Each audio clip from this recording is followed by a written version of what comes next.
Welcome back to The Spiritual Philosopher. I got Jason here. Let's go.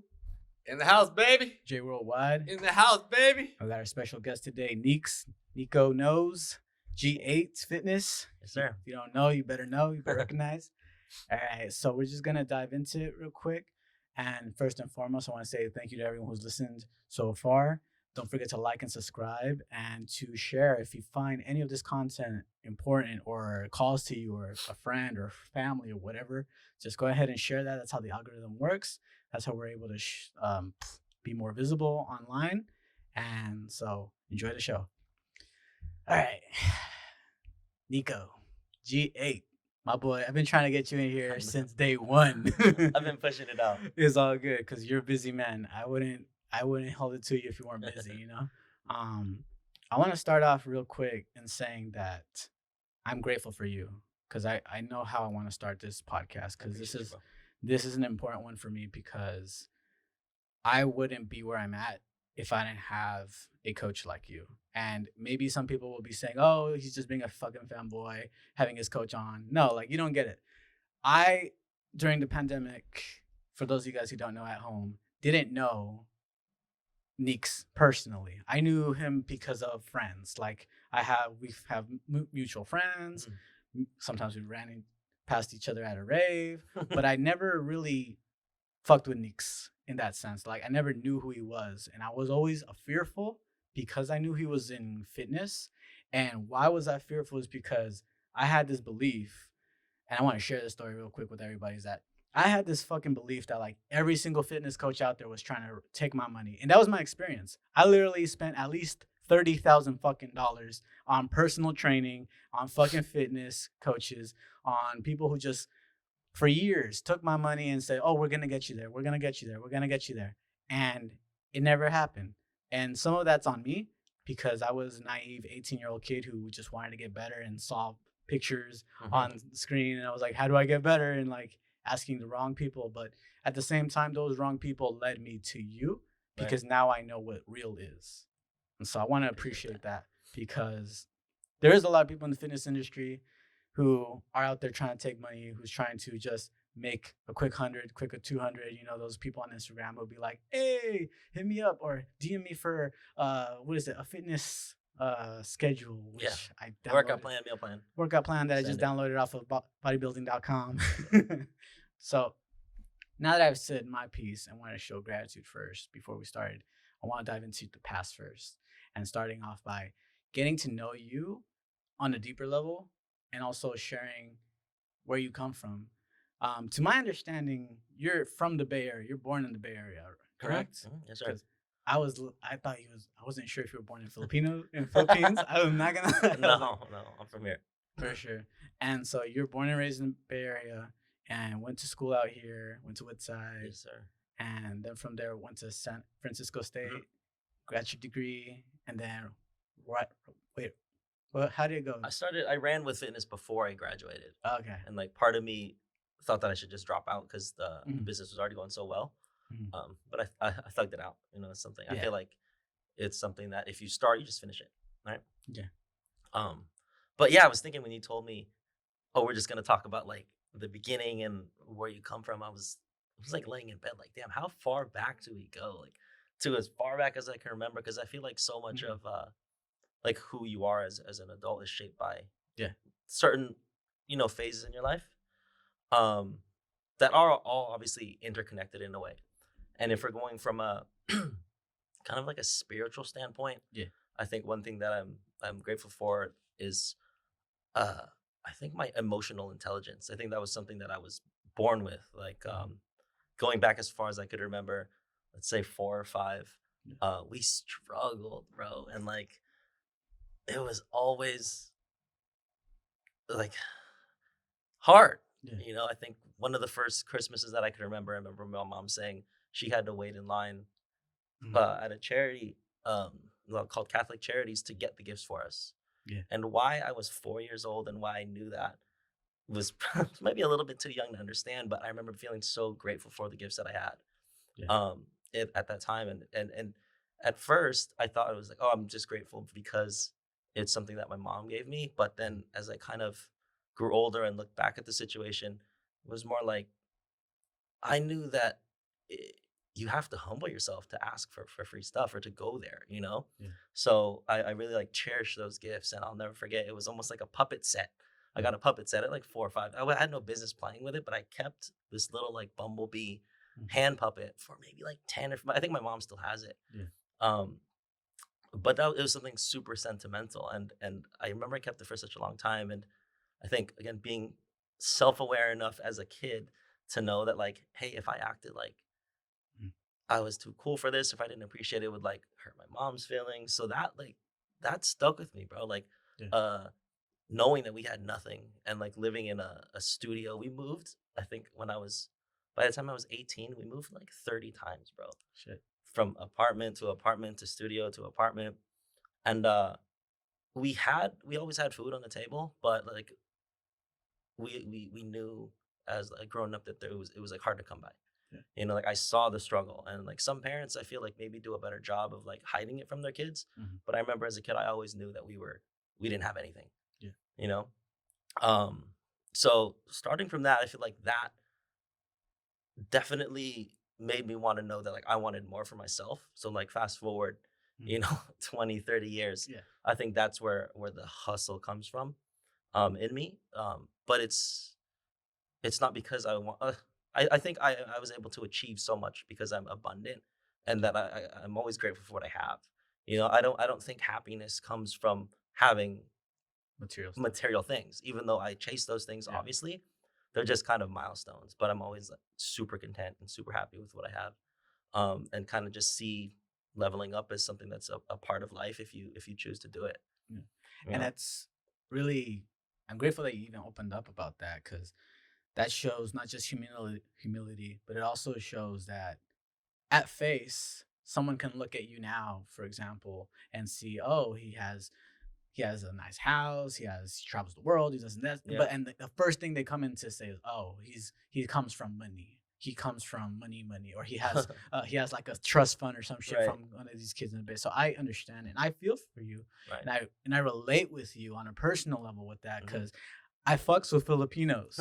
Why? Because this Guatemalan little kid who came here from Guatemala would go to fucking Jubilee, and they would be the only ones who would like let me and my mom go to church there, and my Hmm. sister. Yeah. Yeah. And that's why I love my love for McDonald's came from them, because every fucking day they would bring a We love shitload of McDonald's. they would bring a We love shitload of McDonald's. fucking what is it called, fucking McChickens, and Hmm. I was like, oh my god, and I was like, my mom, can I have one? She's like, no, Yeah, mijo. back when it was like $1. Yeah, and she was like, no, mijo, son de ellos. And I would go ask the pastor and be like, hey, can I have one? He's like, of course, for everybody. And Yeah, I so, think Filipinos are very, very giving, yeah, but also at the same time, I feel like culturally, it's hard for us to receive things. it is. So if you have a Filipino in your house, we Mhm, almost feel like kind of the need to say no, it's okay, thank you. Like you almost mhm, have to offer food, drink, beverage 4 or 5 times before we say, okay, I'll have some. yeah, But what's weird on the other side, like we love to give, or at least like my mom did. So yeah, even having nothing, she always wanted to give.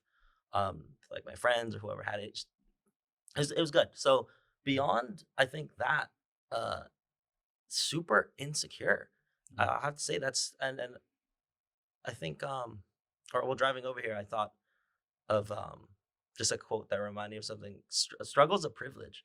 yeah, Like you like to think of kids that grow up with money as that they're privileged, mhm, but I think if you grow up and you have struggle, you're gonna. I mean, it could yeah. either turn into you wanting more, or and you learn hustle and you learn drive and like what you don't want to live like, or you get stuck in it. You learn to So appreciate. yeah, so I appreciate growing up that way. So I know I wouldn't be where I'm at without that.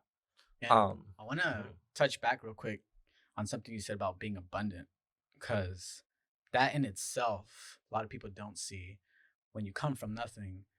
And this is something this says it's easier said in Spanish. I'll say it real quick. mhm, Is tienes una mente pobre que revientas. It's a saying that we say is that if you think as a poor person or a poor person's mentality, you're never gonna have it, yeah, I see that. and you had to shatter that in order to accept. No, I deserve to have this. I Hmm. deserve to like get this shit. Just because I come from nothing doesn't mean I'm entitled to nothing. Like I can, Right. if I work my ass off and get it and hustle, I'm gonna get it. Hmm. And a lot of people get stuck right before that, and say no. this is all I know. This is all I can be. This is all, and that they put limits on Right. themselves. And so I just want to acknowledge that because that part right there about being abundant is like that's the unsaid. I feel is the unsaid spoken truth about that. Hmm. Because everyone nowadays will like to say, "I'm abundant. I'm abundant. I have abundance. I have." What does that mean though? Does it mean that like you're giving everybody, or you're accepting everything from the universe, or Hmm. it's also the case that what I just said, that you were able to shatter that in you, and understand that like I'm not looking back at everybody else who, the homies, the back in the day homies, the ones who like stayed in that love. We don't even call it love, and Stayed there. stayed Yeah. there in that environment and chose to stick there, and you chose to make something better out of Yeah. yourself. Like I said, Yeah, leveling up's a choice, right? And I yeah, think having that abundance mindset, you have to have the mindset to do it. yeah, with the humble attitude as well, Hmm. Hmm. which But I appreciate. I got you. But yeah, growing up, it was for sure like insecurities. I think that Mhm, that drove me to to where I'm at today. Um, like you're not gonna walk around proud knowing that your shit mhm, came from donations, or that you're wearing hand me downs, or that you don't have nice things, yeah, or that you share a room with your two sisters. You know what I mean? yeah, no, So I know I'd, exactly what you I mean. know that was something that I was always insecure about. Yeah, And then later on in life, my dad, he got into drug dealing. mm, So and they were divorced, so we had two houses, or like I was with my mom, mhm, broke as hell, right? yeah, And then at my dad's house, we could do whatever we wanted. We could eat out. I remember I used to ask for crab, prime rib, like mhm, all the time. Whenever he'd be like, "Well, what do you want to eat?" We'd mhm, get that all the time, yeah, and I'm still like that to this day. I definitely blame him for that. But I saw both sides, mhm, right? So I remember having nothing, and then I remember living house in the hills, mhm, everything. Like I knew he was dealing drugs, yeah, but at the time I figured like he's not hurting anybody, even though I know it's wrong to do. yeah, I was fine with it. And I was probably 9, 10 at that time. Um, so that little bit of the other side that I saw, I knew I liked it, yeah. right? But I knew at the same time I was no happier there than I was at my mom's, right? And then So I wow. So even though you were there and you had all that mm, around you, you understood that, or you felt it was nothing compared to being with your mom. well, not nothing, Not but nothing. like my mom always used to say, a house is not a home. And that always stuck, man. It's like you could have the big house, the things and everything inside it, but if there's no love there, I know that saying. it's different. Yeah. Right. So to kind of further the insecurities, the second I thought we were Mhm. outside of that, I was like, moving up in like say social status. Again, this is a 10-year-old Yeah. thinking this. He gets arrested. Mhm. We lose everything, sells the house, back to square one basically with my Yeah. mom. And uh, it was uh it was hard for a long time because my grandparents Mhm. would tell us to tell everyone that my dad was in the Philippines. Mhm. So basically just that they're like forcing me to be ashamed of who I am and Yeah. my own dad. Um, which was hard because I do remember seeing his name in the paper when he was arrested. Mhm. So, coming from nothing, and then once you feel like you have something, the little bit that you do have that you did have, you have to still be ashamed of it because it was Mhm. it was done wrong. It's Like you're a part of you. criminal, you're low class. Like it was, you Your feel name. very um, belittled, like when you go to um, prisons, right? Mhm. Like they make sure you're wearing certain things, they check your pockets, they basically treat you like you're a criminal as well, like thinking that you might sneak stuff in or whatever. So Yeah. I felt very, very like low at that point. Talking like Thanksgiving dinners where what came out of a vending machine, Yeah. and we drive over how many hours wherever he was staying at the time and just eat the food. But again, still it was still Yeah. I still appreciate it. So that was fucking hard. Right? Growing up like that, being ashamed of who I was and knowing that I had nothing. So that was obviously all brewing as Mhm. a kid. And then once I got into middle school, tried to, break out of my shell. I wouldn't say I was like shy. Mhm. Um, but I wasn't like outgoing. Yeah. Um, picked on a little bit, not a lot. I remember I got beat up like once in kindergarten, and that was about it. But I was super little growing up, Yeah. like 4 feet tall and like 80 pounds, 60 pounds Mhm. until high school. So up until like high school, I was like little, scrawny, um, insecure, right? Poor, Yeah. all that shit. And even though I found sports and that really helped me build some confidence, I wasn't good. Like I thought I was good because I played, but I didn't fucking get any playing time. And thinking back, I didn't realize I didn't really fucking contribute at all. I wasn't really good. Then at top of that, you went to Woodside, which I did go to Woodside. at Root in Rootwood City District, I've worked there, and I've noticed the big fucking difference. I'm talking from like down the street from Oh, Sequoia, you yeah. notice the Yeah, difference. yeah. Like You notice the if you're difference, I not from know. the Bay Area, if you're listening in or watching this on YouTube, literally it's like night and day. Like Woodside is like I'm talking if Mark Zuckerberg were to have to by force send his kids to fucking Like a public public school, school, it would he would be probably Woodside. be in that area, yeah, Yeah, so half the kids or, like, a quarter of them lived up in the yeah, hills, million-dollar states, yeah, and then the rest were gonna, like, bust in from other schools. yeah. So I can So, I totally, definitely related with the people that were getting bused in, but yeah, we drove, I think we were out of that district, but we went there. Um, and it was like, middle school, high school was tough, bro, like, it was I'm like, when I'm talking insecure, it was because like any girl that I thought was pretty or whatever, they always wanted another dude. Like, oh, yeah. your friend is good looking, like hook me up with him or whatever. Mhm. So I had to like, it was just all like rejection, friend zone. I Friend remember zone. I Damn. wanted to ask the one girl to like, let's call it an eighth grade dance. Mhm. And I asked her friend and she was like, "Oh, she didn't like you like that. She would never go with you." And I was like, oh, cool. Right. And that fucking, That- I was like, oh, okay, well, I guess that lets me know where I'm at, you Yeah. know? Um, so it was like, okay, so girls don't want me, or bro, I suck at what I do, you know? And then something clicked Mhm. towards the end of high school. It was when I found fitness actually, because football was like a game. Yeah. And then in order to get better, like I found the weight room, found like tra- Mhm. uh, training protocols to like get bigger, faster, stronger, and all that. Yeah. And it was like night and day difference. So that was like the one time that I felt like I could actually like control my fate almost, so to speak, my Yeah. situation. Because it was such a drastic difference between like pre gym and then post, Yeah. as far as like my ability to contribute to the team. And then I felt like I was actually contributing. It was good. I was like a little bit more muscular, more confident, like started getting girls. So Yeah. fitness, that was like the first dose of it that I found. And it's definitely why I stuck with it or circled back to it. Mhm.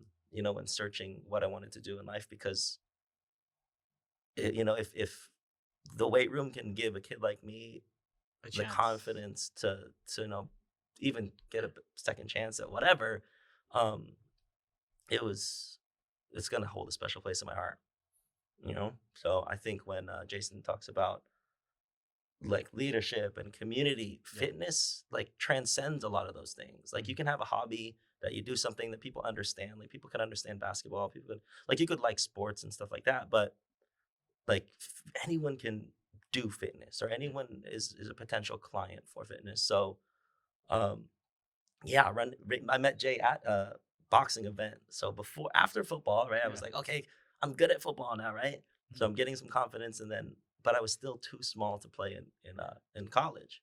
So I sucked every year, bro. I think I played 8 seasons or 10 seasons of organized football, and we only had 2 winning seasons of all of those. Mhm. I'm talking like 0 win seasons and shit, right? Yeah. Doesn't help that I sucked, but I still kind of blame, I didn't blame the rest of the team, but it wasn't just me sucking, it was Yeah. everyone. So I was like, what do I want to do where I have a little bit more control, right? So I think it's kind of like, Mhm. where can I decide my own fate and my success? And it was boxing. That was like the first thing. I think I saw my first Manny Pacquiao fight on TV, maybe right out of high school or something, Yeah. and I was like, I want to do that. And mind you, like still coming from being that small kid, like I did want to learn to fight because I was picked on or whatever. So that shit, dude, fighting gave me like turned me into another person. Just like made me so much more confident. Like Nice. I can walk down the street and just feel comfortable that like I can at least protect myself, you Yeah. know? So that went such a long way. And I was good. Right. Like Jay will tell you when he saw Yeah. my fights, he was like, this dude's like fucking badass. Yeah. He's getting. And it's like not only was I good at it, but like I did it with like style, Mm. which was something that was really cool. If you could do something and people could tell you're having fun Yeah. doing it, that's probably like one of the best compliments you can get, you know? Dang. But there was no future in that. Mhm. Right. So I liked sparring way more than I probably should have. And coming from contact football for that many years, I only had like 2 or 3 years of boxing in me before they said I couldn't get cleared to fight, Mhm. like way too many concussions. Yeah. So like after I found out that I couldn't fight, I went on Yelp, I think, and then I told Jay like, "Hey, I want like to come into the store, and he was like, "Oh yeah, that'd be cool. Like we've seen you fight. It'd be Mhm. cool if you like help rep max muscle, right?" And then I was like, "Well, I can't fight anymore, but like I want to do Mhm. what your employee did, Mike. Like I saw his transformation, and I was like, I worked out. I was always scrawny. I want to see what it's like to be like big and buff and like have Yeah. abs, right? Whether that was for like to kind of pat that like insecurity and like want girls, whatever it was, I wanted to do it. And Yeah. and for me, everything's always if I see it being done, I know it's possible. Mhm. Like I'm never the type of person to think anything's impossible if it's already been done, especially right. Yeah. So I was like, all right, well, let me hire Mike, let me get into fitness, Yeah. and just try and run with it. So he prepped me for like a mock comp. Like he basically ran me Mhm. through what a competitor would do. Fucking loved it. Nice. It was addicting. It was so uh, what's the word that I use for it? It's like reciprocity isn't Mhm. something that comes in life often, right? Yeah. Like can give you something and you could say fuck off, right? Mhm. Or but in fitness, it's like you get exactly what you put in, Yeah. and in other things, it's not always that fair. It seemed like put a week in, I'll lose another pound. You know, Mhm. bump the weights up, I'll gain a little bit more muscle. So it was so it just gave me the power that I needed to like control not only how I looked, Mhm. but then once that led to like transforming the mind into thinking that, hey, like I have complete control over like my life. That's when like shit really took off, man. Yeah. So yeah, that was I think that was like the early stages and kind of how I got into fitness from whatever Mhm. life events brought me here. Is everything worked out. Yeah. And as sad as I was to have to stop boxing, like Yeah. meeting Jay fucking changed my life, bro. And like getting me into fitness, and he pushed me Mhm. to try coaching.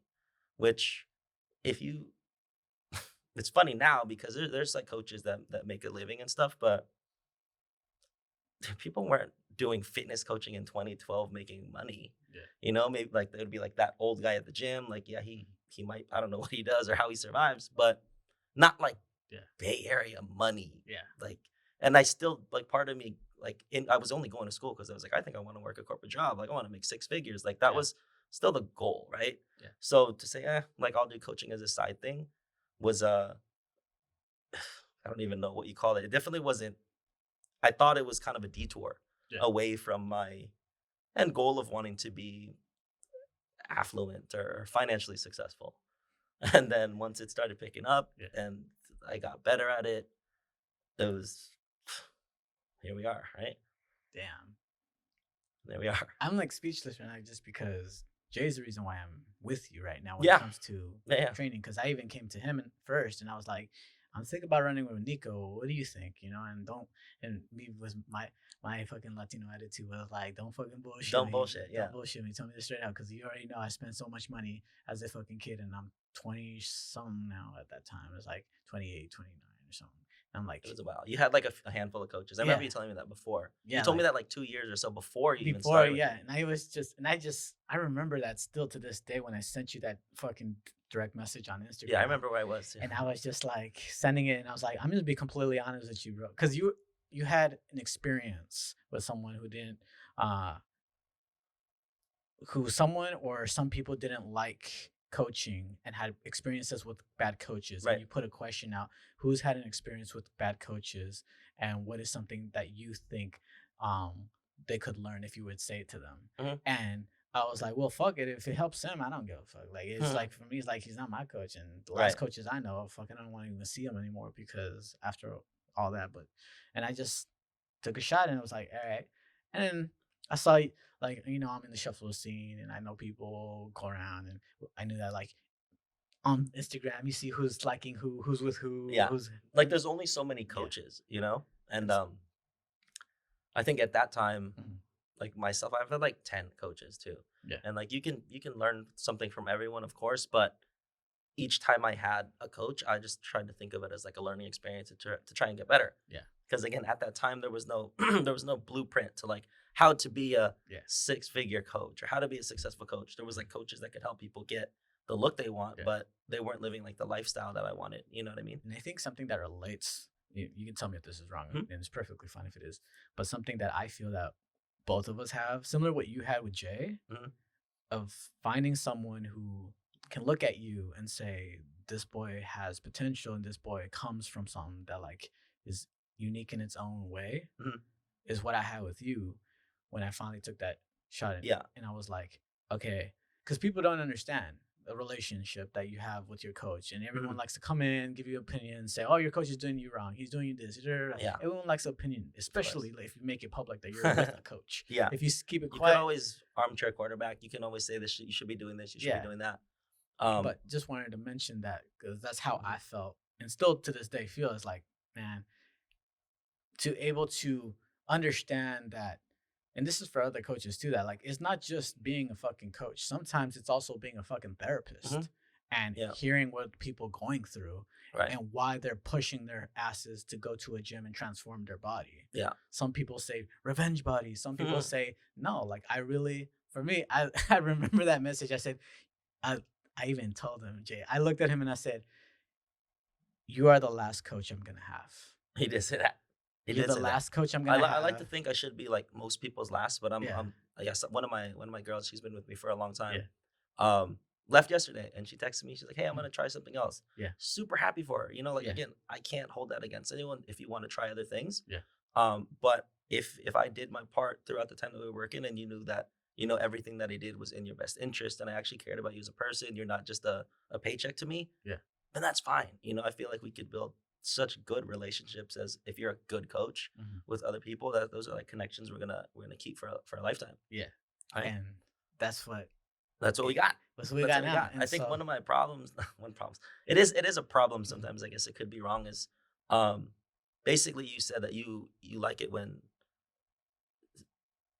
someone like believes in you, yeah, right? And for me, whenever I see anyone, I think if it was possible for me, it's yeah, got to be possible, right? We already have the blueprint.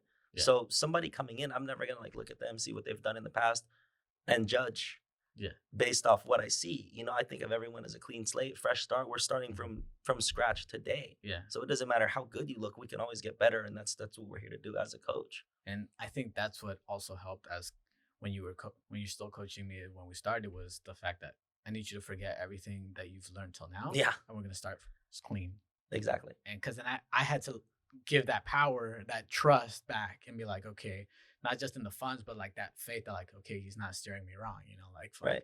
And so Yeah, I remember he was like, "This is you're gonna be my last coach. This is kind of yeah, my last it was shot. like, I've already been screwed over so many times." yeah. And I was almost, I think I was like, he didn't see, but I was in tears like after our phone call because I was like, fuck, dude, like I don't know. And like everyone around me, and I don't want to digress, but it's just like I'm just so grateful about that because there's not that many, not just in California, but in the Bay Area who like really are like that. There are several that I've That are noticed like what? who are like not just humble but true to their word. Oh yeah. Well, that's hard for a lot of people to Yeah, do. it is. I think over the years, I used to believe everything that anyone said, And that, yeah, and my I was just talking about him this morning. My mm, godfather, his name mm, was Winston. He passed away maybe like during the pandemic or something. mm, We're not close, but yeah, uh, rest in peace. But that's when I learned what a flake was. It yeah, was like, oh, he lived like across the street, and then my dad would be like, hey, like he wants to go take you out to this and that to Chuck E. Cheese, let's say. yeah, I'm like, okay, I'd be excited, and he didn't follow through. Hey, he said he wants to give you a birthday present, didn't follow through, yeah, and it's like once you keep doing that, yeah. and flaking on someone, and then like I know how that feels. Um, But it's that's it's not good. So I think most people struggle with not being able to follow through with their word, mm, and that's why it's hard to be a success in anything and to be a trusted brand. You know what I mean? yeah, So like as a coach, if you have enough, like obviously more people have bad experiences, mm, you're not gonna succeed. And I think for me, it's nice to like look back and see that people like wearing my merchandise, because not only are they like, hey, like I trust this guy and I support this guy, yeah. but like I want to represent his brand like right now at any given point in the gym or whatever. So it's dude, like I tell a lot of people, you don't know like what real support is until you just look around the gym and see some of your merch, like people just rocking it for you. In case you That's like guys are love. That watching is this love. on YouTube, this is one of the first shirts he ever It made. was. And he It was was. giving this shit away. I did. And he's DM me, he's like, hey, you want one? I was like, fuck it, let's go. I'll rep Yeah. you, I'll support you. I think I made like And I a didn't even, hundred, and then I made a post and said, hey, like tell me. I forget what the question was, but it I was like, I'm was, gonna send you the shirt if you mhm, just give me like two things yeah. that you want to achieve or something. And I just wanted to And get it out to the at that community. time, I was probably like, this was way before I even started with him. So Yeah, like, it's like 2 years or something. I remember it was probably some Maybe a Vato year. Loco It shit. was a long time. I was just like, if I'm right, from some shit out like the Fast and the Furious, like I'm ready to die or some shit like that. I always say that shit before it became so fucking overhyped. Yeah. But so we're now transitioning into the present, but I do want to take a little step back and Mhm. see everything from its source. Mhm. What I mean by that is that I'm taking a philosophical view or philosophical point or step back and separating the timeline. So right now, as we're transitioning into the present, I do want to go and give you the free reign to respond to this question.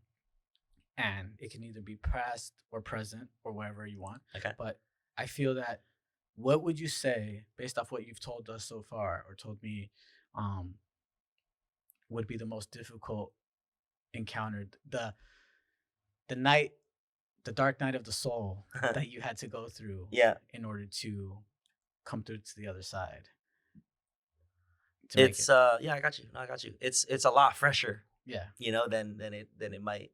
We're not going back. We're going back like a month or two. Hmm. Um 3 months. Yeah. Um so I woke up. I was doing something like Wednesday morning right before Thanksgiving, Yeah. and I get a text or a call from Jay, Yeah. and he's like, "Hey, what's up?" I was like, "Nothing." It's weird just for him Yeah. to message me. He's like, "Is your dad's name?" And I was like, "Yeah, that's my dad. Yeah. Like, could you just check on him?" He's like, "Yeah, I can do that for you." Mm. Right? And then so I call him, and he's like, "Hey, are you okay?" And he goes, "Yeah, I just got out of the hospital." Mhm. Um, I'm like, "Well, what's wrong?" And he's like, "My chest hurts." So I figured it was COVID related, and the next day was Thanksgiving, and I was going to see him. I haven't seen him for a long time at that point, and I'm like, "Well, if you're sick, just don't come." And Yeah. then left it at that, and went about my day. And Thanksgiving afternoon, like say 4 or 5, my sister FaceTimes me sobbing, Mhm. and she's like, "Did you talk to Pop?" And I was like, "Yeah, I talked to him yesterday. He's good." And she goes, "He died yesterday. He overdosed, and they had to bring him back to life." Right? So, and I think Jason was like he knows. I think there's like a soft spot in me for my dad. At one time, I came to a shift. I couldn't hold back tears, and I don't think he had to ask. He just said, "Hey, just go home. I got you." Yeah. And that's like one of my favorite stories of Jay because I also saw after he told me, "Hey, you could go home." I saw him. He pulled the ticket off my car Mhm. because they fucking ticketed me for parking without paying, and he pulled it off, like basically just not to add insult to injury. Like he did that. Like he knew I was going through something. So Yeah. that's something I'll never forget. And that's the type of shit that people do, like out of love, you Yeah. know. So Sorry fucking for he your loss. dies, right?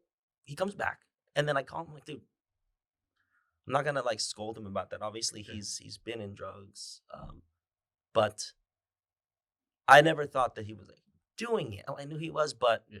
I feel like nowadays drugs are like social, right? So I'm like, okay, it's fine.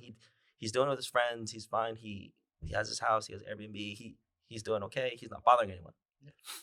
Um, so that after I got the call, Yeah. this is the first time I felt this, and like working with hundreds of people all the time, and like you said, Yeah. as a coach, sometimes you have to be people's therapist, right? Yeah. Dude, that morning, or I think the next day, fucking, I talked to back-to-back clients that had failed IVF treatments. Mhm. That is heavy. So I was working with them for like 6 months leading up to this thing, Yeah. and neither of the eggs took. Like two different couples. For some reason, I back-to-back calls. Yeah. I like ran on a little bit longer than my 15 minutes with the first one. I was like, oh wow, I'm like frazzled, but I'll Mhm. be fine. So then the second one happens, and then I'm like, damn, that's a lot. And then the third call that day, a lady crying again. She's getting a divorce with her spouse. Yeah. Back to back to back things, right? And then those this is like 9 in the morning. So 9:45, 9:50 comes around. My Mhm. sister calls me and she's like, do you have time? I Yeah. was like, no, I don't. Like I'm busy. She's like, well, we wanted to get together to talk about Pop to see um like if we could get him into rehab or something like that. Yeah. And then I just said, no, I don't got time. I'm busy. I have calls all day. Mhm. And then she said, like I really me and my husband really admire you for your ability to kind of know your limits and how to kind of like make space and focus on your own thing when you have your own thing going on. Mhm. So I kind of took that, and for some reason that didn't sit well with me, and I'll tell you a little bit about that why later. But Yeah. it was I was like, okay, so I got on to the next call, and then everything after that for 6 hours, I I couldn't hear anything. I Mhm. was talking to people, and it was like I couldn't hear anything. Yeah. And then there was like a 2 or 3 week period after that where I would just blackout, drink to blackout every Friday, Saturday, like 3 days a week, 4 days a week, sometimes during the week. Mhm. I would drink to blackout. And this is like 2 months ago. Um, and then, s- um,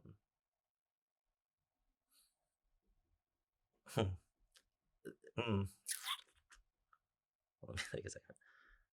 It was tough, right? Um, Drinking to just completely black, and I was like, why am I doing this? Because it feels good not to worry about shit, Yeah. right? So one one day, my wife tells me, she's like, hey, I think you've been like drinking more often, like Yeah. it might be a problem. And I remember that like it was the first feeling that I had was like very fucking defensive. Mhm. And for those of you that don't know, like my situation, like my wife is a stay-at-home dog mom. I love her. I adore her, right? Yeah. And the first thing was like, well, yeah, it would be nice to not have to do anything. Mhm. And I'm like, wait, that doesn't fucking sound like me. And Mhm. then like I'm fucking stressed. Like I'm running a business and Yeah. I'm good, right? Like I made my first million last year. So Yeah. what is it bothering anybody? Right. So that was she just said, okay, well, just try and slow it down. And then I kind of reluctantly said fine. Mhm. And then that next weekend, back to back, she was out of town, back to back to back to back days, blacked out again. And then I was like, fuck. So she's like, I literally think you probably have a problem, right? And we were just using the word alcoholic at the time, but I think it's more of it's called like alcohol abuse, Yeah. right? Like I just didn't want to, dude. Like people dumped shit on me for years, and like it Mhm. was just a little bit too much at that time, like having to deal with my own shit. Yeah. So I just like the feeling of not having to worry about anything. Yeah. Um, for however many hours a day, like I put my phone down, and it's cool, right? But I Yeah. remember one of my things was like I'm making money. I'm still doing my calls. No one really knows. It's not bothering anybody. Um, so literally, I woke up after she said, "Hey, like this is too much for me to deal with. I don't really know what to tell you if you don't want to admit it, but like you don't even like sound like yourself right now." So Mhm. I'm like on Google, like signs of an alcoholic or whatever, and I have like 7 out of 10 boxes checked. Yeah. So I wake up Sunday morning after going out. I was probably still drunk, and I like signed up for an AA meeting. Mhm. Went to my first one, like 10 minutes, probably still drunk that day. Yeah. And then for the first time, I was like, "Hey, my name's Nico. I'm an alcoholic. Like, I just want to fucking stop. I just don't know how to stop." Yeah. Um, so after that, I also started therapy early in January. So like a little just after that time, I was like, "Dude, maybe it'll help." Yeah. So I was talking to maybe like a week or two in. Mhm. I told them like that I felt. I told them about the situation, and then I told them about the time when um like they're like, why are you here? Like what finally Drop. gave? Yeah. And I was like, well, and everything was happening at the same time, right? I was trying to deal with my dad's shit. I was trying to deal with my own shit, still trying to run. And then like everything clicked. And it was like, well, the same way that I tried to kind of defend myself about alcoholism was kind of like the same reason why I didn't feel like my dad had a problem, right? Mhm. He does it socially. He's not hurt. He's not bothering anybody. And it literally was like holding up a mirror Mhm. to myself, defending him. So part of what pushed me to try and like stop and get help was knowing that like if I want to tell him, hey, I think you should try and be better, like I Mhm. got to do it first, Yeah. So when the reason why that the whole like, oh, we're glad that you can separate business, it wasn't that I could separate. I was running from it. I didn't want to address that he has a problem, because then it would have to uh, I'd have to admit that I have one. Yeah. It's the same thing, right? It's like bothering anyone, same exact thing, like a fucking mirror. Um, so I'm about a month, like I think like a month in something. Like my friends also jumped on 75 hard Mhm. with me, which is like 75 days of like doing everything and like no alcohol. So they've been supportive.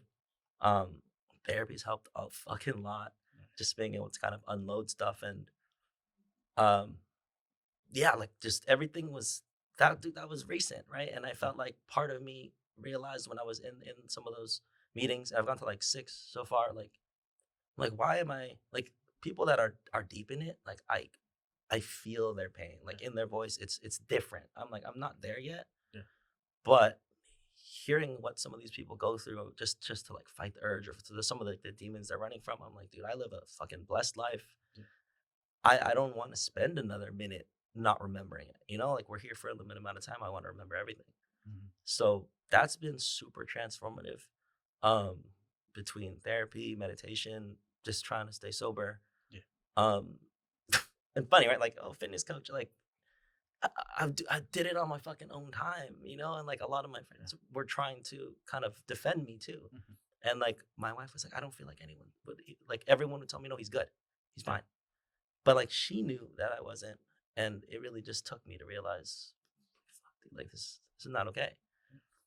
Um, so yeah, of that, what I learned Mhm. was if you like, you know, sometimes it's easier to run from things than to address that you have a problem, you know. So when you see issues in other people, it's easy to point the finger, but you know, it's not really effective until you can address it if you have the same one. Yeah.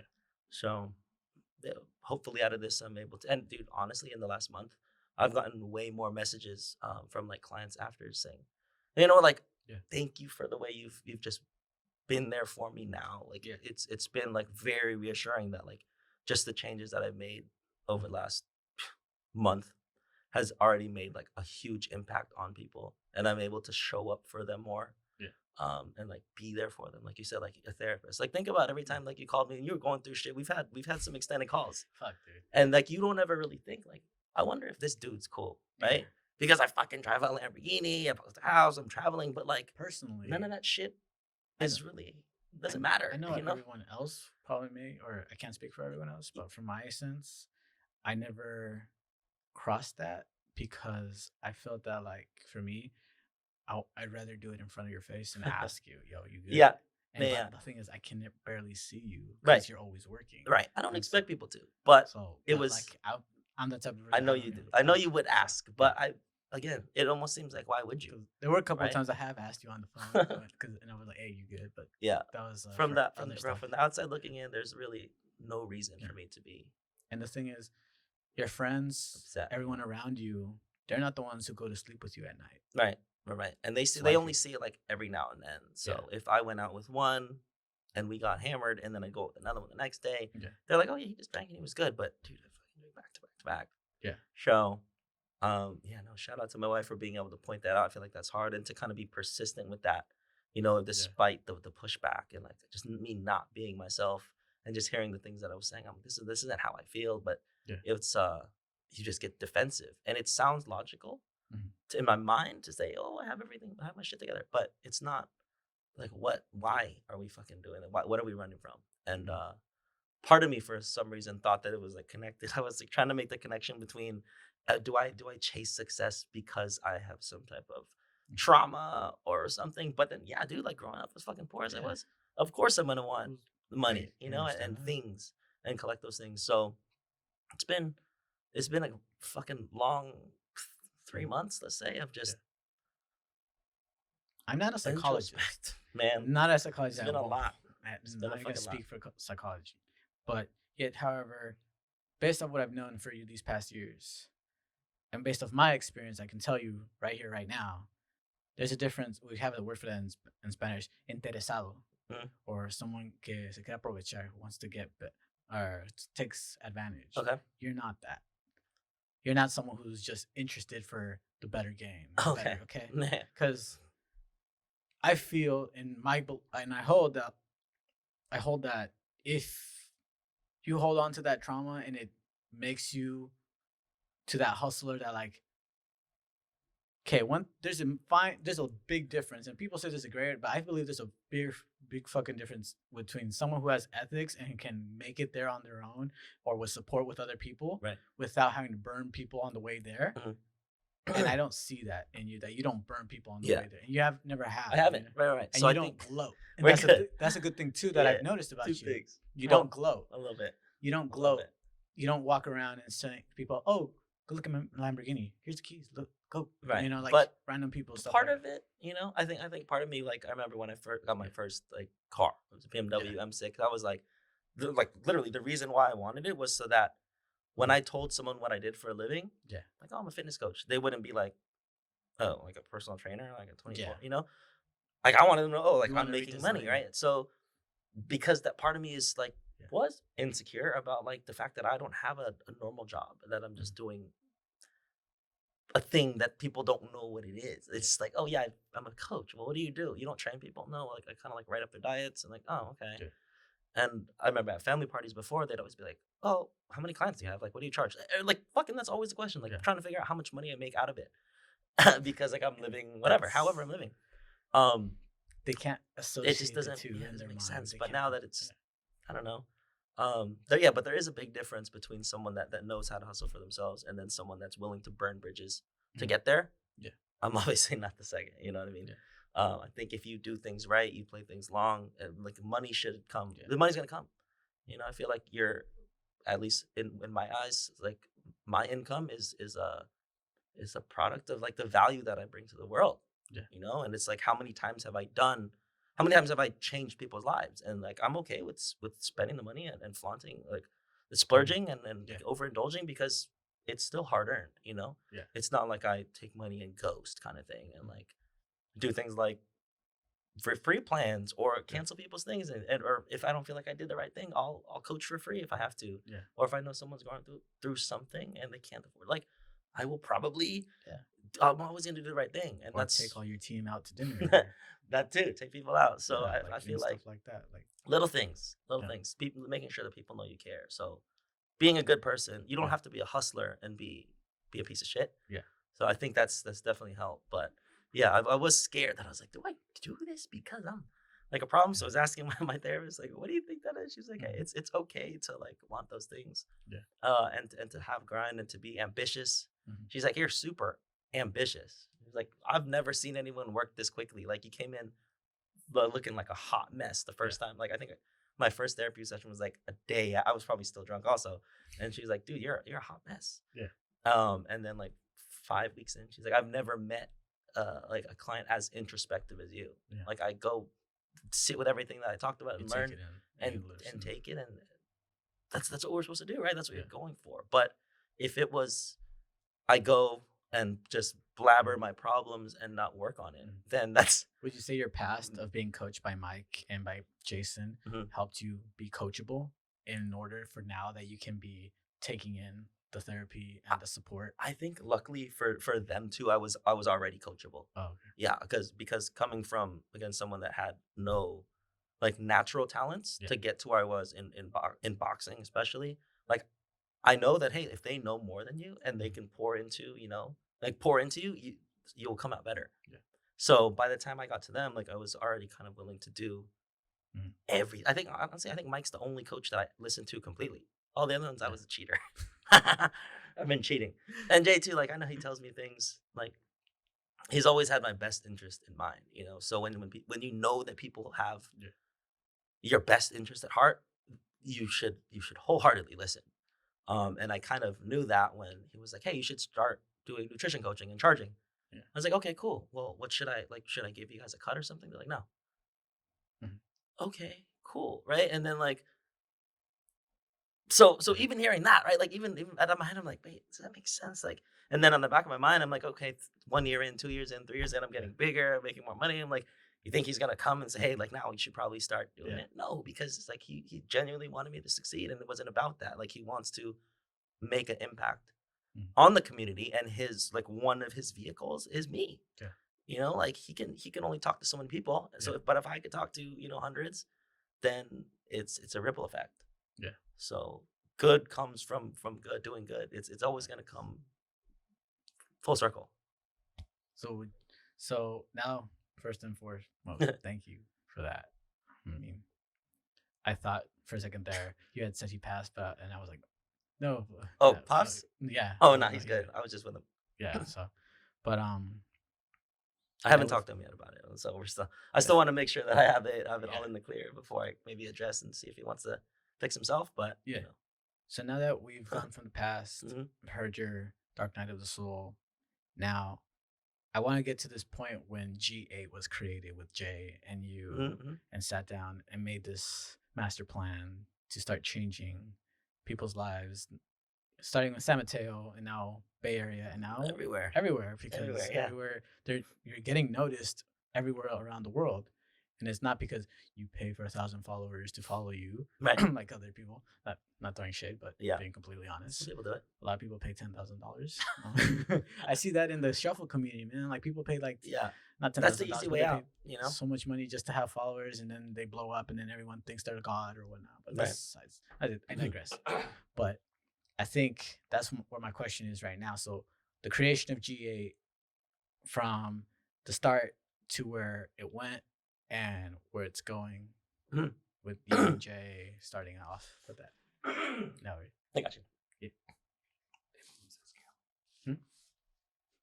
Keep your arms up Oh, okay, because it pushes you. because the camera is sitting on the table and shit. So G8 was the weight room at my high school gym. So there was like a little door that said G8. And I was like, I like this. And also what happened too was my like the name of the defense that we ran. So I played corner on for my senior year. And it was like I thought I knew football enough, like you understand coverages and stuff, but Yeah. I've never seen or heard of anything like the defense that my coach Bowie created out of this. It was very confusing too. I think what to other teams, it was crazy, and we were like probably the best unit that school's seen in like 20 years, probably for another 20 as far as like points allowed, everything. But so it held a special place in my heart, and like having that door like kind of always reminded me that like through hard work comes results, right? And then at the same time, well, one of the last things I learned in school, what's weird about me, and like I was good in school because I think I'm like naturally bright, but I kind of just I'll do like the bare minimum, you know, in school. I don't really care. But I do remember learning about something called the G8 Summit, and I just for some reason remember listening in like intently, and I was like, "What is that?" And like, just the 8 most powerful nations would come together once a year at the G8 Summit, and they'd tackle issues like genocide, world hunger, and stuff like that. It doesn't exist anymore. It might be like down to a few countries, but I thought that was awesome, right? And I think the connection for me was through fitness. Yeah. You know, you have when you know enough about fitness and you can help change lives and make an impact, it's should be your duty to do so, right? So kind of like how if these countries are in the position of power to help others, that's what I want to do. So that anytime like I put G8 on there, that's like every time I see that, it reminds me of like where I've been, like how fitness has changed my life and what type of impact I want to make. And that's how that started, right? It started off as a photo a day challenge. I think like Max Muscle was my first partner. I made like a poster or a page with like 30 days of different themes that people would post on Instagram, and like a picture, like your gym bag, your meal, and there'd be 30. So this was before like algorithms and stuff. So basically like you're just getting exposure. They posted, tag me. I don't know. I think I had like 100 or 200 people doing that daily. So people are posting G8, right? So, and that was around the time, maybe I was already doing some meal planning coaching, but not a lot.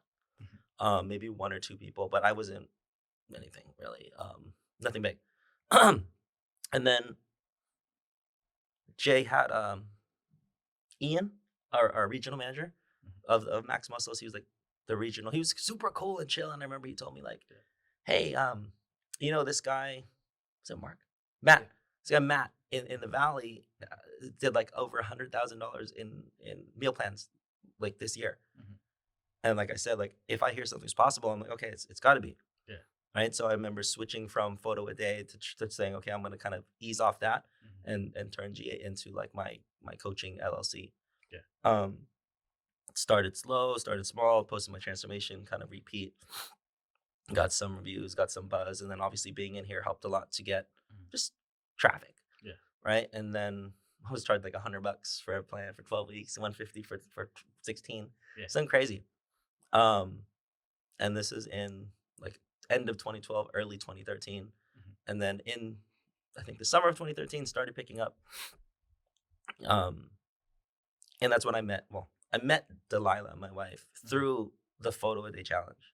So after I think August was I paired up with Jason to do the G8, and then after that I was like, well, I can't always do it with Jason. Yeah. So to kind of get into other communities, I'm gonna pick somebody that did it, Yeah. and then have them basically do a collab. So I did a handful of collabs, and towards the end of 2012, I remember seeing Delilah's page, and I Yeah. was like, oh, like this girl is beautiful. She's bubbly. She's interested. She Yeah. knows her stuff.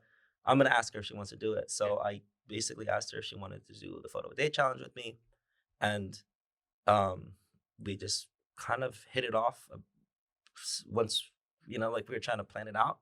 Yeah. For whatever reason, we were basically just cupcaking, and then my show was coming up at the end of I think in the spring, so we would talk every day. Yeah. And since most of the people that she knew out of the fitness community um, was from here, and she's from Canada, she's like, "Hey, I want to just come out." Like I invited her to come out. Yeah. I think I had like a voucher for a flight, Yeah. and I was like, "Hey, like I forget what she was going through at the time, Mhm. but I remember she was like, I kind of want to see the world, right? That was Yeah. one of her aspirations. I was like, hey, let's start with the Bay Area. Yeah. Like, here's a flight ticket, like a voucher. I'm not going to use it, and then if you want to, you could stay at my condo. I lived on my own. I lived on my own at the time. So she's like, okay, cool, why not, right? And then do that, very, very platonic, like a super professional. Like up until that point, also like I said, I wasn't like insecure at that point, but I literally thought she was like out of my league anyway. So I didn't come across as like I was trying, because I literally was not. Yeah. I was like, I'm not even gonna fuck this up, because like why try? So I'm gonna like treat this as like to grow my business. She's gonna help a lot. And then again, we hit it off when she came. After that, we became like a couple, made it official. I used meal planning as like our source of like how to pay for our trips and to see each other, because cross country flights they start to add up, and we see each other like every month. So every time we sell a meal plan, I'm like, all right, here, cool, here's another ticket. Yeah. So we did that for like a year, and she went through something at work, or they told her like she couldn't get time off to see me, and like she was like, the whole point in me working for you guys was to have the freedom to see my boyfriend, because he's in SF. Yeah. And we're like, okay, cool. So I'm like, well, if you want to be together, like, how do we figure it out, right? So I think like anything, everything can be figured out, right? So we hit up a lawyer, and we're like, hey, like, how would we do this if she wants to move here? And apparently, if someone comes here and you propose and you get married within 30 days or maybe 60 days, they don't have to go back, and they don't have to like petition them as a fiance. So we're like, okay, well, let's get married. So like after a year and a half of long distance, like there was like, we just need to, let's just do it. Let's pull the trigger. And then at that time, again, I was kind of bumping up my rates, getting more and more people. And really, I think seeing like, again, meal planning becoming my kind of the ticket to getting her here. It definitely helped me push and lean into it a little bit more. I was still in school, like a junior or something. I was like, I didn't know what I was going to do for work, but just seeing a little bit more money come in, that was it. That's all I needed to see. So I remember I was like, okay, cool. I'm going to run a sale. And then I think I made like $10,000 or something. And then I literally took all the money in my hat and I bought her a ring. It was like $10,000. Nice. It's like, okay, cool. So I remember showing it to my friends here, my clients. I'm like, dude, I'm going to propose to Daya. She's going to move here. And then when she moved here, dude, it was hard, bro, because she couldn't work. Like, she wasn't allowed to work. So she worked as like a nanny and stuff, odd jobs. And I think at one point, I mean, at no point were we like struggling, because we already had, we were set, but it wasn't, we weren't living lavish, right? Like, I think like a month in, our lights got cut off, our fridge got, our fridge died down. We were basically living off local foods, because they were like, hey, we're gonna sponsor you and Delilah. So that was like the best thing, because like, okay, we won't have to pay for food. So like at the time, dude, I think I was literally making like, I think I made like $20,000 or $30,000 that year from coaching, and we lived off that. So we couldn't pay for the lights and the gas in 1 month, so it just fucking shut off. We came home, and all of it was just like rotten.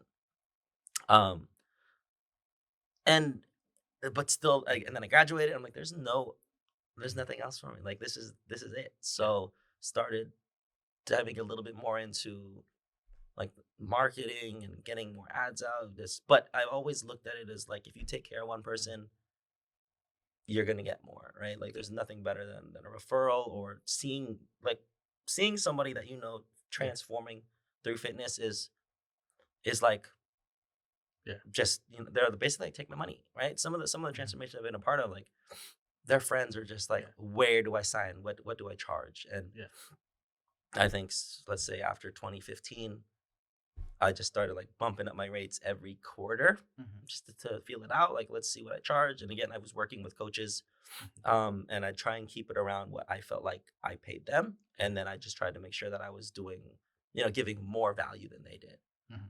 And then it got to a certain point in like 2018 where I was like, all right, I don't know any coach that, is there more for their clients and that produce results and that preach flexible dieting and that fucking show up all the time. Don't leave people on red. Don't ghost people. I'm going to charge whatever the fuck I want to charge. So I started bumping up rates. And it became like a full-time living. All right. Then pandemic hits. And I remember sitting there like, okay, well, are all these people going to cancel or what's going to happen? Luckily, it was actually easier to coach people online, like a little bit more. And so I was able to scale. Yeah, because you were doing it in person first. I was doing a lot of in person, which it is nice to come in, talk, make your adjustment. But at the end of the day, like we could do that on a call, right? Because I remember coming in here once and trying to buy supplements. Like, hey, look at so how he's like, yeah, I got you. Yeah, I got a call right now. I was like, I'm on a call or I'm on something. I'm doing stuff. So it was just easier to scale once I went online. And what did we do? One of my friends, Marquise, was a realtor. He helped me at my house actually. And he was just like out of nowhere. He said, "Hey, like, free up next weekend. I want to show you these houses." And like, dude, mind you, I don't make a lot of money. Well, at the time, I was making, let's say full transparency. I think the year that I bought my house, I maybe pulled in like 250 grand. So I got the house, right? So I'm there. It's not like I have a lot, like I respect it. So he's just like, I just want you to see like what there is out there and like what, you manifest something, whatever. So he took me to these places in Danville. These houses are like 5,000 square feet, like decked out crazy. And I was like, huh. And I just did math in my head. I'm like, okay, a $5 million house. Let's just say you put like 20% down or something. That's like a fucking $1 million, right? And then even with that, you're paying like $60,000 a month or something. Mortgage, just breaking it. I don't know exact loans, but I was like, okay, well, how do people make that money? Like, what do you have to do to do that? And then like 2 days later, I'm scrolling Instagram and there's a picture of Elon Musk and it says how to make $1 million. Right? And then there was 2 sections to it. The first part was like sell a $10 product and how 100,000 times, and then it kind of went down. I'm like, I can't do that. And then it said, oh, well, if you have a subscription-based service, those things change. And then I remember looking at those things and it said, if you have 250 people pay $333 a month for a year, you'll make $1 million. And then in my mind, I was like, I could do that. So like I told my wife that, and she's like, all right, let's think about ways so that you could kind of visually see that every day, every time you're working. So we made these jars where I'd move a pebble every time that I got to a new person. And that makes sense every time I see that. So that's when I switched to subscription based. I used to try and get lump sums, charge. I think at the time I was charging like maybe $2,500 for 4 months or something like that. So I was like, okay, I'm going to scale back. Everyone's going to pay $333 a month. And when I get to this 250, I'm going to be a millionaire. Right. And that was May or June of 2020. I think I moved the last rock like a day after or before my 30th birthday of 2021. And I was in fucking the Bahamas. So scaling, right? It's just all I needed to know that it was possible, and I believed it and worked towards it. And it was nothing changed. Like I'm not doing anything different. I love the fact that Delilah helped you with making the jars and to visually see it and touch it and moving it. No, also, she's there, bro. It's like charging $333, like and it's an angel number. People love that. People love that angel number. Message. That's a strong number right there. So like a lot of people be seeing that. A lot of women are like, oh, I like that. I'm signing it because of that. I'm like, all right, lit. So 250. But like I saw some roadblocks along the way, and then I did need help. I ended up having to need a team. So now I have 2 coaches, like a salesperson and a VA. So I was thinking like, damn, it's definitely grown to a point. Or I think I have like 5 employees now. To where like I can't do it all myself. But I remember I thought that I wanted to just do it all myself, but it's not possible. So accepting that I needed to have a team in order to scale up that high was something that I had to figure out. So it's been a fucking long road, but from 2012, like I said, charging $100 a thing to clearing 7 figures in less than a year, in like less than 8 years. Again, in a now kind of booming industry, especially now, I see people like being coaches or whatever. So I don't know what they made to make them a coach's coach, but they're Yeah. like, hey, I'm charging $10,000 and I'll teach you how to make 100 or whatever. Yeah. So that wasn't there when I started. So I Yeah. had Jason say, hey, just try and do meal planning, but he didn't say like, oh, this is what you should do. There was Yeah. like no right or wrong. There was no blueprint for success. So Yeah. I guess like if I want to pat myself on the back for saying, hey, dude, I fucking figured this shit out on my Yeah. own, I'll do that, and I do that all the time. But like, I wasn't able to get here without help, So it is nice to hit that point, and a lot of my friends know that like that's my thing. And once I move the rocks, they're like, "What's next?" Yeah. I'm like, dude, I'm chilling. Like again, like I don't, I set goals and I'm super ambitious, but I'm okay with not always needing to chase the next bag, or I know that happiness isn't on the other side. Yeah. Like the grass isn't always greener, right? It's greener where you water it. So Mhm. I'm cool. I'm chilling. Like, of course you're cool. $1 a But year. still, But it's yeah, like so you now worked there, on you got paper, there. like we Yeah. can technically move into those houses, but like Yeah. it's not the move yet. Like we're cool with where we're at. But like that, just one, having a vision, breaking it down into knowing it was possible and just executing, being patient with it. Yeah. And not screwing people over, not stepping on people to get Yeah. there is Not putting that energy out there that definitely you a burn people. fucking accomplishment, Yeah. bro. Like something that I'm super proud of. Because people could make money doing a lot of things, but to be able to say like, dude, I've changed lives, like so many lives. Yeah. I think I have like 1,500 that I've worked with. Not all of them, to the same Yeah. level of like you changed my life, but Made an impact. yeah, I did remember those little videos we did up Yeah. here like in 2013. I was young, no beard, no nothing, and then I was just like, nothing beats somebody saying, "Hey, you changed my life." Yeah. And I think I said, I don't know how long I'll be in this industry. I don't know what what my future holds, but I'm excited to stick around. Yeah. It's fun looking back on the growth, and it's, I think one of the cooler things too is like I've been around for so long doing this that people Mhm. have seen it too. Yeah. And luckily for me, more people are happy about the growth, right? Mhm. Versus, if you don't really know someone and Yeah. you see them when they've like made it or they see success, Yeah. it's like, oh, good for them, right? But Mhm. like a lot of my friends see me come from fucking nothing, Yeah.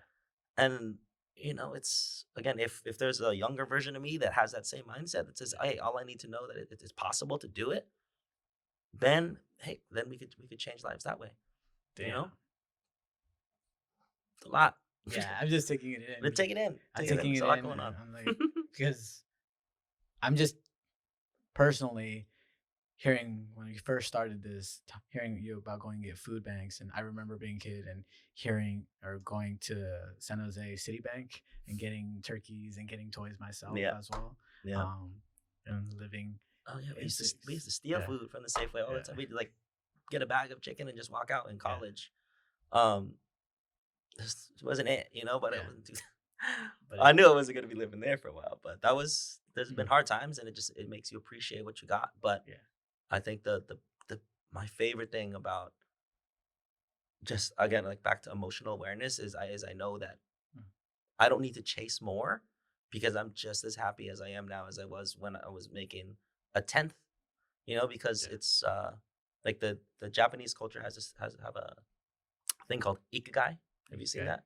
So ikigai, it's there's 4 bubbles. There's doing something that you love, something that the world needs, something that you could get paid for, and then the fourth thing is something that you're good at. Yeah. Something that you're good at. So something that you're good at, something you get paid for, something the world needs, and something that you love. Yeah. And that's my life right now. That's fitness for me. Like I'm fucking good at it, Yeah. right? I've done, like, the proof is in the pudding.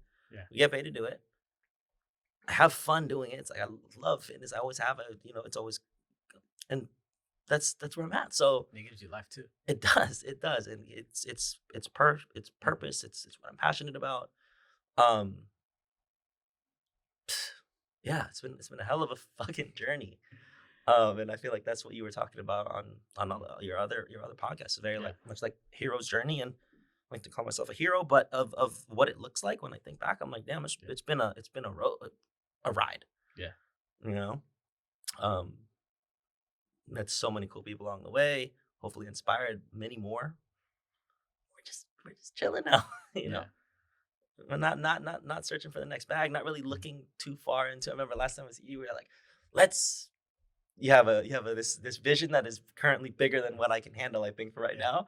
I'm down. I'm ready. I'm gonna be ready to execute with you. But I remember you told me that, and I was like, you know, Jay, I'm chilling right now, and I'm just like taking it in, enjoying it. You know. Yeah. Oopsies. Very good. Right. Check. Yeah. I appreciate you so much, man, by sharing all this, Jason. Now I see why, even with this podcast, I can see it. Like, I feel like history is repeating itself right now, and I like it always does. And I'm mind blown, and at the same time, like, can't find the words to say, because just like you just said, if you tell me that it's possible and it's been done, I'm probably gonna go. And now I hear your story, and I personally, right here, as I'm sitting here right now, I'm sitting with Jason, and I'm like, he's doing the same shit to me. And I was wondering, I was like, whoa, is this for real? You know, this podcast room you see right here around me, this is like all because Jay sat down with me and was like, you're gonna do the podcast. And every time I come by something, it's like, what's up with the podcast? Yeah. What's up with the podcast? What have you done? Yeah, I remember he was so excited when he told me it was gonna happen, and then it started and then And kind now of it's delayed a just- little bit. And now when I walked in, I was like, it looks a lot different from when the first time I walked in.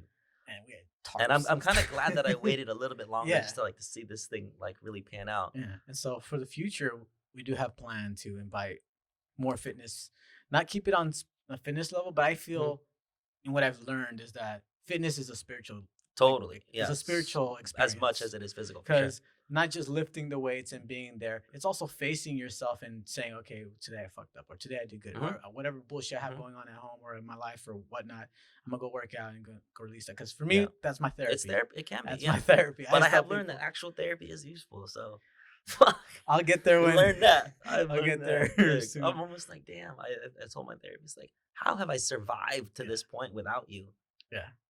Or like, where would I be if I would have just done it a little bit earlier? But I don't knock on therapy, but personally, opening up with you since we're having this conversation, on my path, I've had 5 therapists that failed me as a kid because I had a lot of fucked up shit happen to me as a kid. Yeah. And so, especially growing up in Central America and all that, and they couldn't handle that. I watched your podcast too, bro. Yeah. I know. And so, going into spiritual stuff or spiritual sweat lodges, going to fucking readings, going to people, shaman and healers and stuff like that, traveling to like the ends of the world just to fucking have that little spark of life come back. That did it for me. You know? Okay. So I think that's why I'm also kind of like in their name or in their honor of those shaman healers and elders that I've met and encountered on my path. Yeah. This is why I'm doing this, because I know there's a lot of power with the tongue. It's always been said, the power of the tongue, the power of the speech, and the power of manifestation, the power of the I am, the power of the I am enough, the power of calling in abundance or calling in and also putting it out there and projecting. So I do plan to have you back, have probably, if Mike accepts, Mighty Mike, have everybody else in the team, in the squad, and hear about their encounters and their joy and their joys and their struggles. Jason, I'm grateful for you. Grateful that I had you here today because I feel like I needed Jay here. Like I needed him to be here in the room, you know, like just to be by your side, because I felt like something called to me and said like I need Jason there, but with Nico, not just like because I could have literally ran this on my own. No, like, that's when you were like, I'm gonna see if Jay's there. I just kept getting that ready. that like, thing because like I was like, no, I kind of want Jay there. Yeah, I'm glad he was here. And I see now. Well, we wouldn't be here without him, so it just makes sense. So it makes more sense. But I think we are out of time. I do want to say thank you. Where can people find you if they want to find you, follow you, or even subscribe with you and get new customer or DM you or I'm on Instagram at Nico.Abaya, or at G8Fitness. My Yelp page is popping too. All the reviews. You also have a website on there. My website's G8Fitness.com. Yes. We have supplements on there, merch, everything. Which you can find here at too. Yeah, we got some downstairs. San Mateo Sports Nutrition. For sure. And Jason, chill. You guys stay Stay beautiful. You can follow me. You already know the Spiritual Philosopher on YouTube. You can also find me on Instagram. Spiritual Philosopher. My personal is Gerardo Moreno Lopez. You can find. I'll be the first one that says Lobo underscore Despierto. Just want to thank everybody, and don't forget to like and subscribe. And peace. And one more thing. What you got? Huh? Yeah. Just kidding. I was like, wait, on the whole time. I just want to give I know we're all short on time real quick, but I just want to just say I'm really super proud, and both you two. I'll start with Nico. I mean, I'll just rephrase that. I couldn't have done. You know what? I got everything that I've learned from people that came my path, and Nico being like my manager, I saw him from day one, when he was boxing, and I was attracted by his spirit of he's a showman. And he was the Manny Pacquiao. He was flashy, um, but each time I got to know Neeks, I call him Neeks, and we just had this. I don't know. It was something, a vibe that really triggered my willing to learn more about the psychology of people. Yeah. And having Nico as an employee was one thing, but what I really got in return was a friend for life. But so I learned a lot of what I know now today, my principles, my morals, my values, and beliefs, in a way that Nico didn't know at the time. But I was running through the practices of trying to work a new workflow, the unconventional way of the 9 to 5, what people do at corporate. But I wanted to do it in my own special, unique way. And with that, work to us wasn't really the 9 to 5 clock in, clock out. It was just like, all right, you are here, let's make an impact, let's change people's lives. And he gravitated to it. We spoke about the previous person, Mighty Mike, same thing, yourself, Gerardo. And, let's fast forward till a decade where I've been running the system with each and every person that's been employed, and along with some of the customers as well. And whatever you name it, and whatever philosophy and whatever culture that I come up with, it's I want to live through you guys. You guys take a little part of me with you. So whatever your guys' success is, and we're just beginning, you take a little piece of me with you, and that means everything to me. So my drive, I just want to say, I commend you, Neeks. You get me all choked up because you are like my little brother. That, yeah, you're right. I did look out. I want to look out for the best of you, and I'm going to also look out for best Gerardo and and a lot of those people that come through as first customer, but then friend, but a lifetime friends. That's the transaction every single time till the day I die, and that's a philosophy moving forward in business. And I spoke with you the other day, Gerardo, about when you start your own business, make sure before you open up any doors, the 4 walls around you is always going to start with your foundation, which is you first. Yeah. So make sure you're a whole person. And that's where Neeks, I met, sometimes having a model or a role model so he can have the right environment to thrive in. That's what he needed. He needed a change. And so surrounding himself with people like Mike and myself and Tree, fitness-minded people, it's almost kind of like that salvation where he can kind of like let his old self go, his old image, if he had much of one, to be proud to call one, but start fresh and new. But along the way, I didn't know everything myself, so we were both kind of running through together, but I kind of already had a purpose to what I wanted to achieve.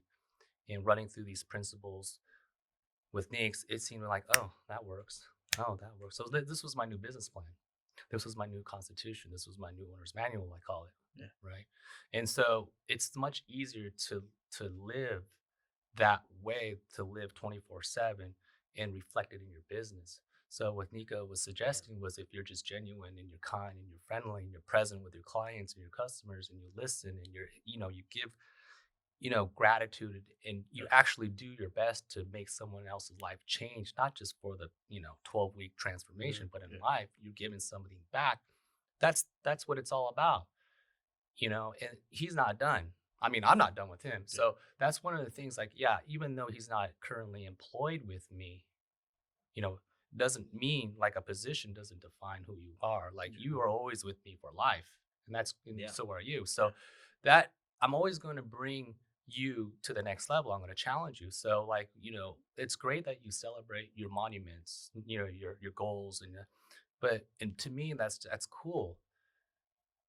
And you learn a lot of principles, and you learn about marriage, and you learn about falling, you learn about having money, and it's still not as fulfilling. Sometimes, why am I having these little letdowns in myself? So that's why I had to let Nico go through these little life lessons. I can't impose and preach it on him. He has to learn it himself, but I'm not going to let him go too far where he gets too, keep the humble pie going. So the other month, right, I said, Neeks, it's cool that you have a Lamborghini and you're celebrating. That's great and all, but what's next? I know. Remember that? Yeah. Like I said, I was. So I'll be ready. I'll this is still in works for myself too. I'm not saying I'm ready, but I already have a vision of all of us. And that's one of the things. My goal, my phase right now is to kind of have you guys develop the philosophy I learned, so it kind of speeds up your highs and lows and your falls much quicker. We definitely have.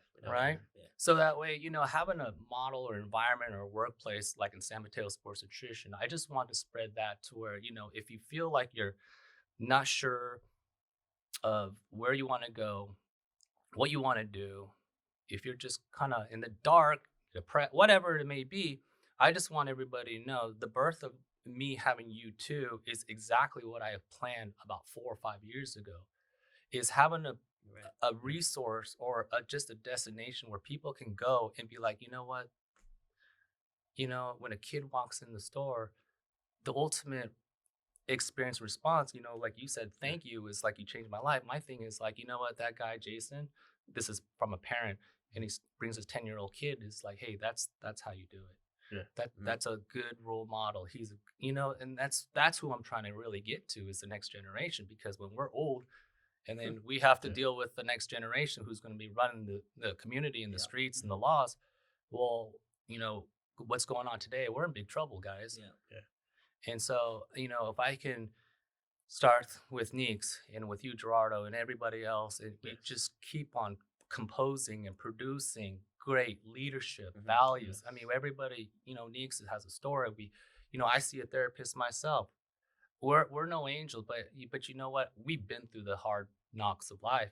But I just want you guys to help speed up the process, and maybe not go through the dark places and do something dumb. So to kind of close on this, I just want to share a little bit my vision moving forward and what this podcast station is all about. And this is exactly the mission, is to share the stories within the principles and the underlying examples of, like, hey, you can make $1 million, but for sometimes you wake up the next day with problems.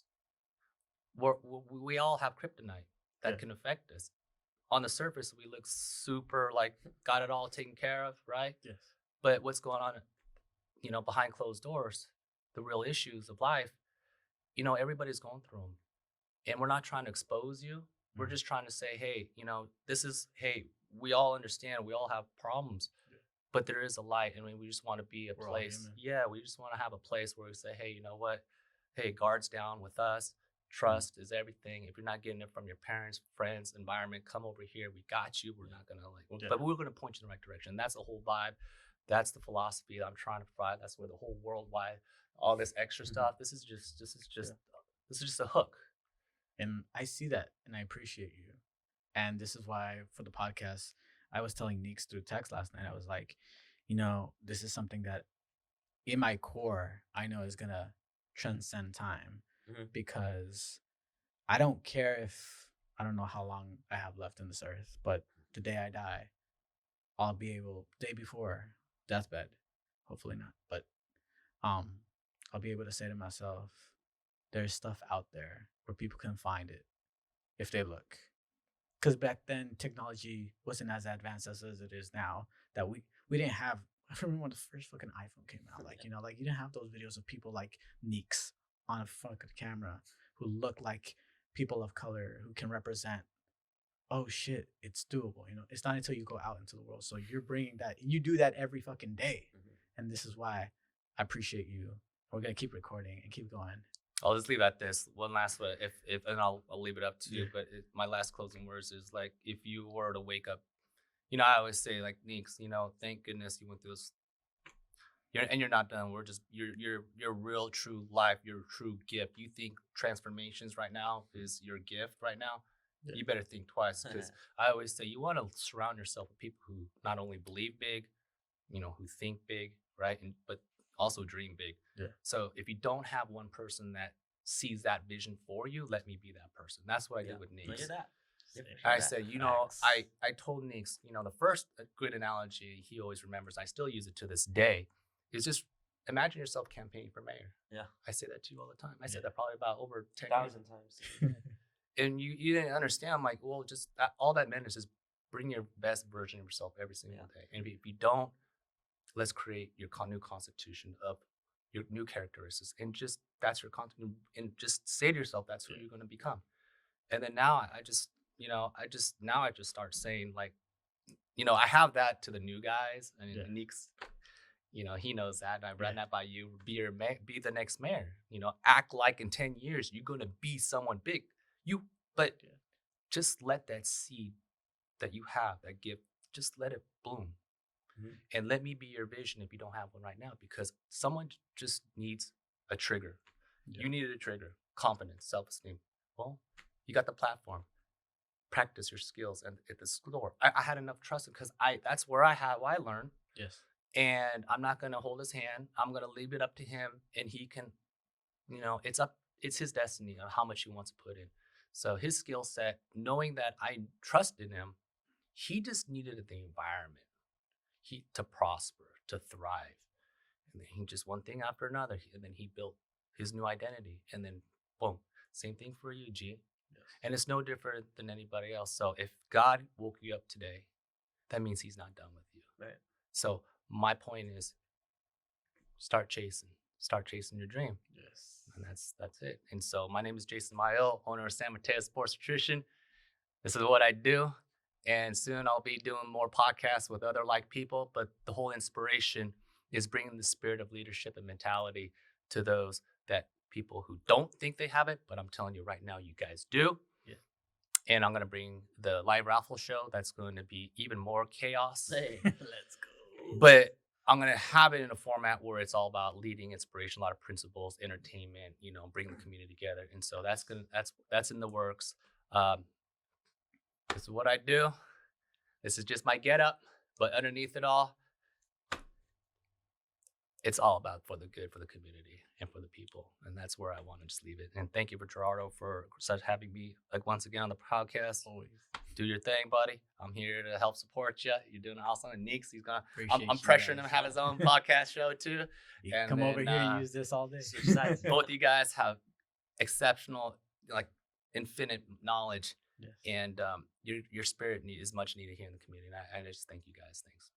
Thank you guys.